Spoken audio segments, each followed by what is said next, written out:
what really happened to a school-going child in a Noida school, the mystery behind her death. All this and much more. But up first, let me take you to the headlines we're tracking at this hour.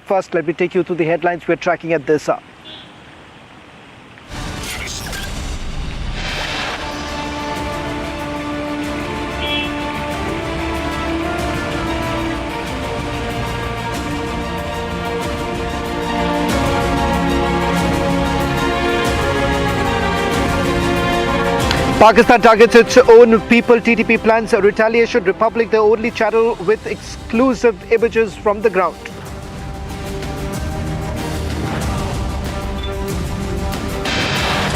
Differing versions emerge in the Noida school death case. Tanishka's family claim deeper investigation into daughter's death. Navy chief in Colombo holds talks with Sri Lanka's service chief's defense secretary.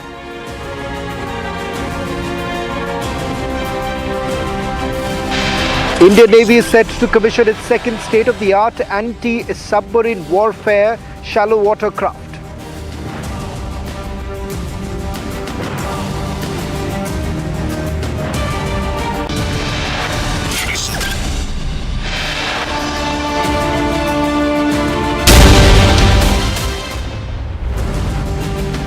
True to its style, the Pakistani army, the dead of the night, did carry out an attack, a merciless attack, and the targets were infant, women and children. All of it, remember, has now been documented. The reality is this, ladies and gentlemen, in Pakistan-occupied Balochistan, Pakistan army has completely lost its grip. In fact, in the Tira village of where these bombings were basically carried out by Pakistan's Air Force, in fact, JF-17s were basically used to carry out these bombings. It was only because Pakistani army had completely lost grip over this area. In fact, over the last 6 months, Pakistani army has lost grip over various parts in Balochistan, and that has led to intense frustration within the Pakistani army ranks, resulting in a situation that indiscriminate firing has been carried out, which has now been documented. It's caught on camera. Ladies and gentlemen, not just that. The Pakistani army faces yet another challenge, the challenge emerging from the TTP. Tonight on This Is Exclusive, we put the focus on latest images, pictures that have now come in from the TTP as to how exactly TTP is now issuing direct threats to the Pakistan army. What ramifications does it really have on the ground? And why exactly is the Pakistani army so very frustrated with the moves that they're essentially making right now? Not even leaving children, not even leaving women, they have been targeted. In fact, residents of the area have now found innovative ways to corner the Pakistani army. In fact, this afternoon, reports are basically emerging from Rawalpindi, where there have been multiple protests that have taken place. In fact, there are also indications now coming in that these very groups want to now target the Pakistani Air Force in Peshawar. We'll get you all the latest details, but up first, a quick recap of what we know so far.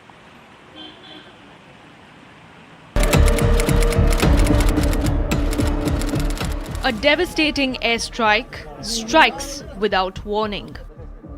On Monday, the Pakistani Air Force JF-17s unleashed at least 8 LS-6 bombs on Matre Dara village in Khyber Pakhtunkhwa.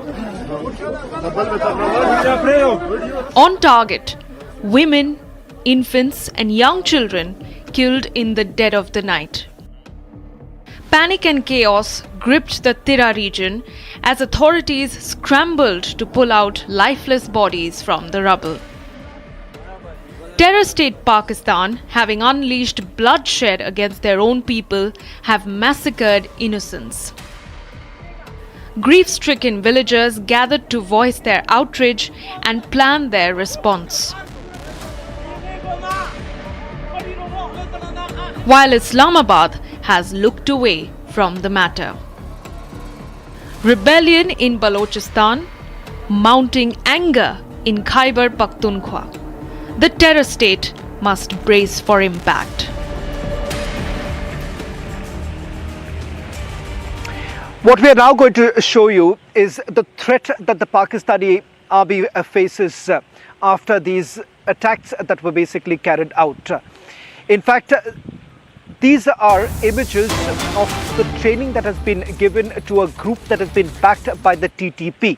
In fact, TTP is now becoming a force to reckon with in Pakistan-occupied Balochistan.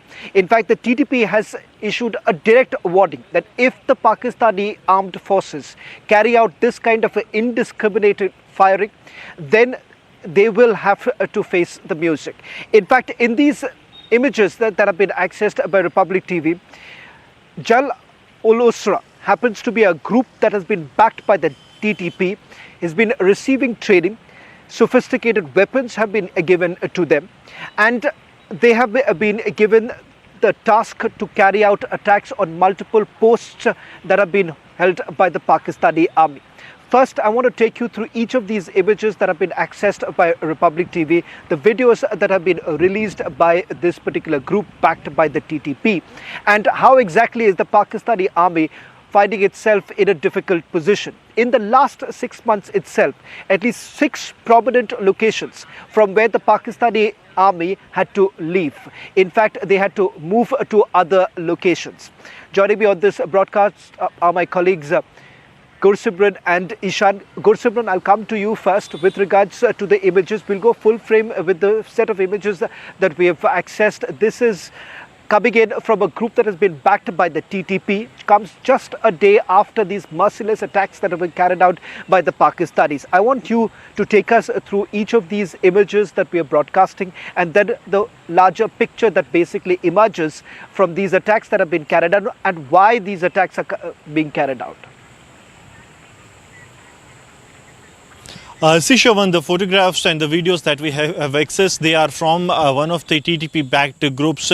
They are one of the rebel groups which is always on the radar of the Pakistani ISPR. It is Jaish al-Usra group, and they in the video can be seen with the Russian-made rifles. These are Russian-made heavy machine guns that they have been using. It is DSHK M1938, which is also known as the Soviet monster because it has been used in the World War II as well, and it has decimated a large-scale devastation to the enemy's infrastructure. And now these anti-aircraft guns that are capable of bringing down the enemy's aircrafts as well, they are being now shown by this rebel group that is backed by Tehreek-e-Taliban Pakistan. It is early this morning what we are picking up from our sources that this group has shared these videos in an internal communication. These were 2 sets of videos that were shared in which it was said that they will take revenge for what has happened in the Matre Dara village of the Tira Valley. They went on to say to the cadres that we will not budge. They have also shared some of the videos of the Afridi tribe that is there in the Pashtun tribe,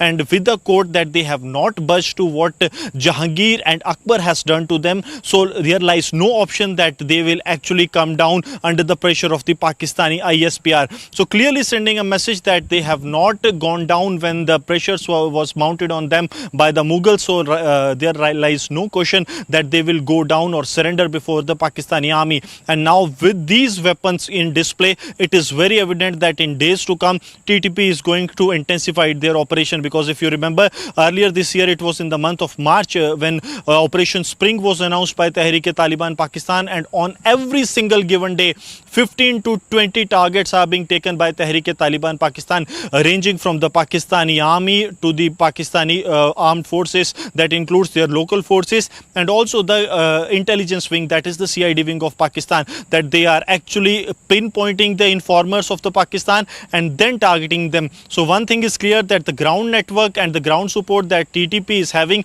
that was actually the reason behind Pakistani airstrikes, because Pakistan was rattled with their actually sinking base and TTP gaining ground here in the Khyber Pakhtunkhwa, and now with these group Jaish al-Usra are coming into being with these sophisticated weapons. One thing is clear, that the time that is going to come for the Pakistan, it is not going to be very easy for them, at least in the Khyber Pakhtunkhwa. Well, in fact, Abdul Ghani Afridi has actually exposed the Pakistani army. In fact, he has put out fragments of the bombs that were used, the LS-6 bombs that were used by the Pakistani Air Force, which was airdropped. And all this while, the Pakistani police has basically been indicating that this was essentially because they had come across explosive devices that were given by the TTP, and that is the reason why these attacks were basically carried out. Ishan, this lie of the Pakistani police as well as the Pakistani army has been busted by their own.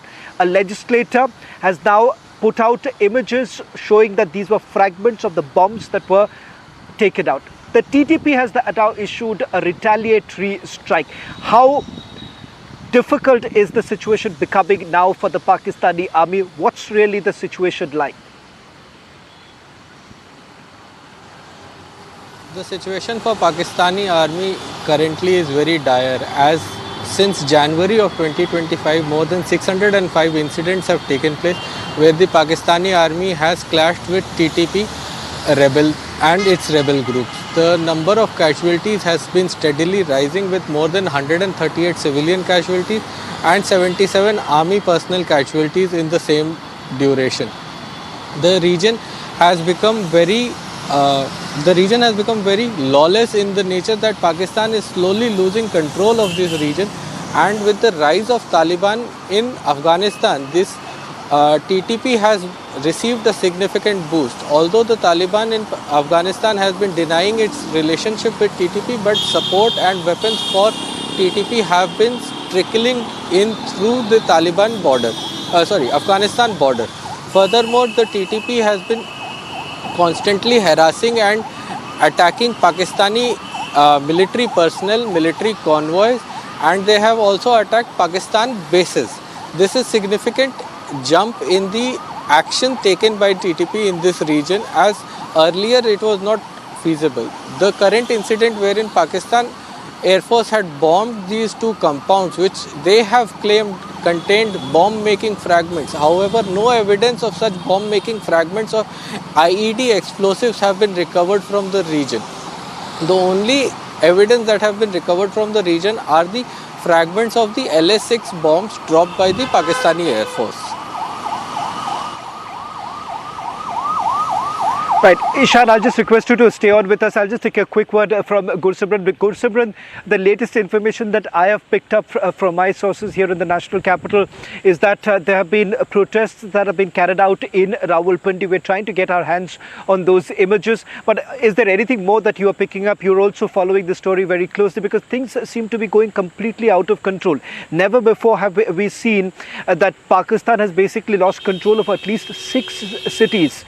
And they're basically trying to regain the control over these very places. Is there any other fresh details that you're getting apart from the protests that have just taken place a short while back in Rawalpindi? Sisha, when it is Rawalpindi also there where the civil groups are holding the protest in the Khyber Pakhtunkhwa, what we have picked up that in many of the circles the internet services have gone down, but there are large scale protests that are also taking place. What the people are saying that these fighters that were brought by Pakistan for the so-called securing its sovereignty and the unity of the country, it has been used only because the Pakistani army has been pushed to the back foot. The people of the Khyber Pakhtunkhwa, like the people of Balochistan and the Pakistan occupied Jammu and Kashmir, they have been up in arms against Pakistan, because what the federal government is doing, they are using their resources as colonies, and in return the people are being treated as third-class citizens. Also, forced disappearances not only in Balochistan but also in Khyber Pakhtunkhwa has been one of the points that the local population has gone against the Pakistani army. And now with the TTP rising that they will bring people their rights back, the people are supporting Tehreek-e-Taliban Pakistan, and that is the actually was the triggering point that the Pakistani army decided to use JF-17 against its own population. Though one thing is very clear, that Pakistan only cares for the land that is there, not for the people, Shawan. Well, not just land, also the resources, and that is the reason why Pakistan occupied Balochistan is up in arms right now. In fact, ladies and gentlemen, this is just the beginning, as it is being indicated, because Pakistan army over the last couple of months has completely lost control of this entire area, an area that they have subjugated for years put together. A story that we'll be closely tracking on Republic TV. Let me now take you through the other big story that we are getting to you tonight on This Is Exclusive. This is the story of a 10-year-old girl whose life has been cut short. What started off as a joyful Teachers' Day celebration in a school in Noida turned out to be a tragedy for a family. This is the story of a relentless fight that has been carried out by 10-year-old Tanishka's mother, demanding justice. The school administration has indicated that this was a natural death, and the fact of the matter is that there are unanswered questions that are being raised about the manner in which the investigation was also carried out, and more importantly, what's the full picture? How did this 10-year-old girl lose her life? Take a look at this detailed report. Tanishka was a healthy, active student who arrived at school that morning full of life. But after lunch, she collapsed suddenly. The staff at Presidium School swiftly took her to a nearby hospital, a journey just 2 kilometers away. Yet, by the time she reached Kailash Hospital, doctors declared she was brought dead. The official story raises more questions than answers. Conflicting timelines, differing accounts, and gaps in communication have raised doubts among those closest to Tanishka. At 11:30 a.m., the school informed Tanishka's mother that her daughter had fainted and was being taken to the hospital. The mother was urged to proceed directly to Kailash Hospital. At 12:39 p.m., the doctors declared Tanishka was brought dead as claimed by her mother. I got the call at 11:30 a.m. and they said, "You come immediately, she's fainted. We are taking her to Kailash Hospital, you come directly." So when we reached there, hospital told us that she's no more, she was brought dead case. And after that, I'm seeking for answers. I'm talking to various people seeking for answers on what has actually happened to my daughter, because she was perfectly healthy. A detailed post-mortem revealed massive internal bleeding in multiple layers within Tanishka's brain, swollen and congested. The lungs were congested too, indicating distress before her death. Importantly, no external injury or strangulation was found, ruling out overt trauma. The school stands firm, saying that their swift emergency response, but the family sees contradictions. 3 teachers reportedly accompanied Tanishka to the hospital, yet accounts differ. The principal is defending the management but is willing to cooperate with the ongoing investigation. देखिए CCTV footage has been taken by the police itself, तो हम पूरी तरह से cooperate कर रहे हैं and support कर रहे हैं पुलिस को भी, एंड डेफिनेटली इस दुखद समय में हम पूरी तरह से पेरेंट को सपोर्ट करने के लिए तैयार हैं. इन्वेस्टिगेशन क्योंकि चल रही है, तो जो भी रहेगा final decision will be taken serious. The police continue their probe, examining CCTV footage and gathering statements. उक्त संबंध में डीआईओ से रिपोर्ट प्राप्त की गई है. इस प्रकरण में गहनता से जांच करने के लिए एक मुकदमा दर्ज किया गया है. अन्य विधिक कार्रवाई की जा रही है.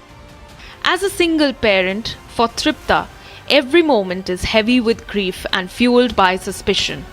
Her fight for justice has just begun, and it is growing louder with a formal complaint accusing the school of negligence. The mother's demand is clear: transparency, accountability, and answers.